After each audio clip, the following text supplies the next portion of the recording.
আজি আহিছোঁ নতুনকৈ অপেনিং কৰিছে বুলি ধৰি লোৱা বাকী চেলুন একদম মৰে ষ্টাইল দিবা দেই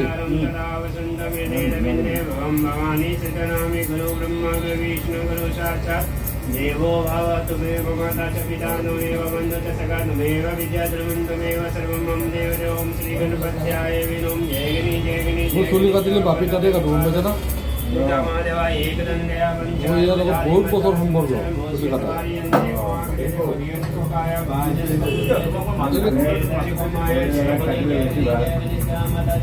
এতিয়া চুলিটো কাটা কাটি থাকিলে এজন মানুহ গম পায় বেলেগক কাটা দিয়ে মই চুলি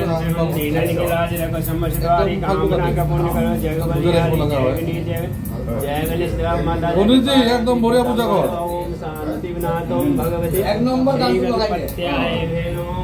এইফালে আপুনি ৰঙা টি চাৰ্ট পৰিধান কৰা এইফালে চুলি কাটি আছে কাটিং কৰি আছে এইটোৱে বাপী এবাৰ মুখখন ঘূৰাই দে এইজনে বাপী এই চাই আছে যে মোৰ ফালে যে এই মুখখন চাই ল'ব একদম আমাৰ ফৰেঞ্চিকৰ গাঁতি লাগি থকা এখন ধুনীয়া চেলুন ই মানে অসমীয়া হৈ গ'ল প্ৰায় কিমান বছৰ হ'ল তোতে বিয়া থকাটো কিমান 27 হ'ল তাৰ চেলুনৰ পৰা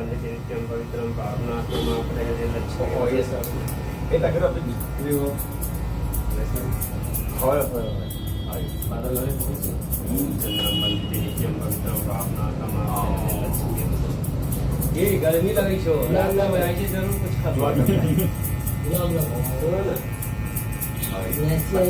कुछ खा गर्मी लाग रहा है पसीना आ रहा है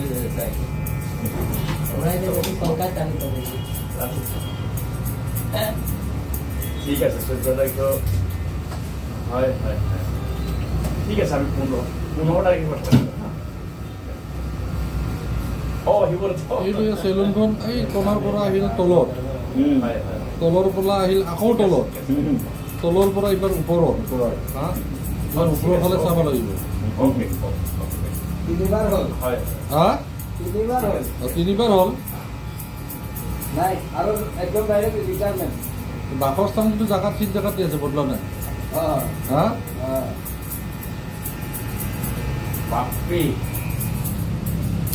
অলপ ঘূৰাই দিয়াচোন মোবাইলটো গোটেই জেগাখিনি ঘূৰাই দিয়া দেখুৱাই দিয়া একদম গোটেই ঘূৰাই দি দিয়াচোন একবাৰ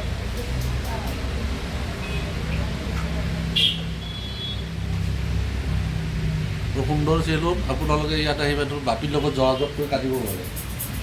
ৰেহাই দিম দে কিন্তু ভাই মোৰ বহুত ফ্ৰেণ্ড আছে কিন্তু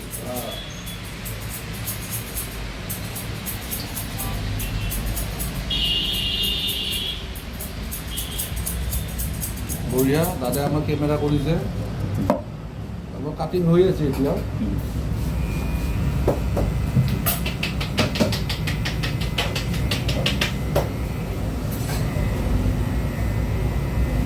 এতিয়া শুনাচোন বন্ধু মোৰ বুলি নহয় বেছিভাগ ল'ৰা মানে ধৰ য়ং জেনেৰেশ্যনৰ মানে আজিকালি চুলিবিলাক পকি যায় হয়নে নহয় পকাৰ কাৰণ কি ইয়াক সমাধান কি আছে কালাৰ কৰি দিব আজি কালাৰ হ'লে কালি খতম সমাধান লাগে যেনে আগতে ডক্তৰ তাতে গ'লে সমাধান পাইছিলে ইয়াৰ কিবা সমাধান আছেনে বৰ্তমান নাই এতিয়া মোৰো দাঢ়ি পকিছে চুলি পকিছে দাঢ়ি চুলি পকি যোৱাৰ পিছত বুঢ়া বুলি ভাবে মানে গম পাই নাপায় এই বয়স হৈছে ইয়াৰ কিন্তু সেইটো কথা নহয় আজিকালি পানীৰ কাৰণে হয় আৰু এক নম্বৰটো খাদ্য আমি যিবিলাক খাদ্য খাই আছোঁ এতিয়া চব্জি হওক শাক পাচলি হওক যিকোনো বস্তুৱে য'ত ভেজাল মানে সাৰ নিদিয়াকৈ একো খেতিয়ে নকৰে এই যে আপুনি বজাৰত যিবিলাক চব্জি থাকে যে বন্ধাকবি হওক যিবিলাক পাচলি বন্ধাকবিটো আপুনি কাটিং কৰি পেলাই বইল কৰি পেলাই এবাৰ গৰম পানীত পেলাই দিবচোন তাৰ কালাৰটো কেনেকুৱা ওলায় হা এই যে মানুহৰ গেছৰ বেমাৰ হয় কিয় কাৰণে হয় সেইকাৰণে বন্ধাকবি খালে কি কৰিব লাগে তাক কাটি পেলাই বইল কৰি পেলাই ভাজি খাব লাগে তেতিয়া তাৰ বস্তুটো গুচি যায়। আৰু সেই বন্ধাকবি খাই আজিকালি এই চুলিবিলাক আমাৰ কৰিব ধৰিছে, হয়নে নহয়? আগতে মানুহে গৰুৰ গোবৰেৰে খেতি কৰিছিলে,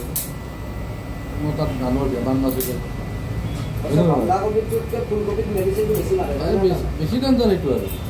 সেইটো আৰু গেছক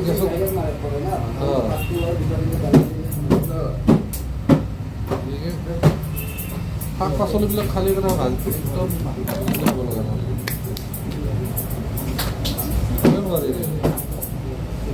মোৰ অলপ ভিডিঅ' বনালোঁ আপোনালোকৰ মাজত, এতিয়া আমি সমাপ্ত কৰিলোঁ। নেক্সট ব্লগ এটা বিলাকে বনাম মই আজি।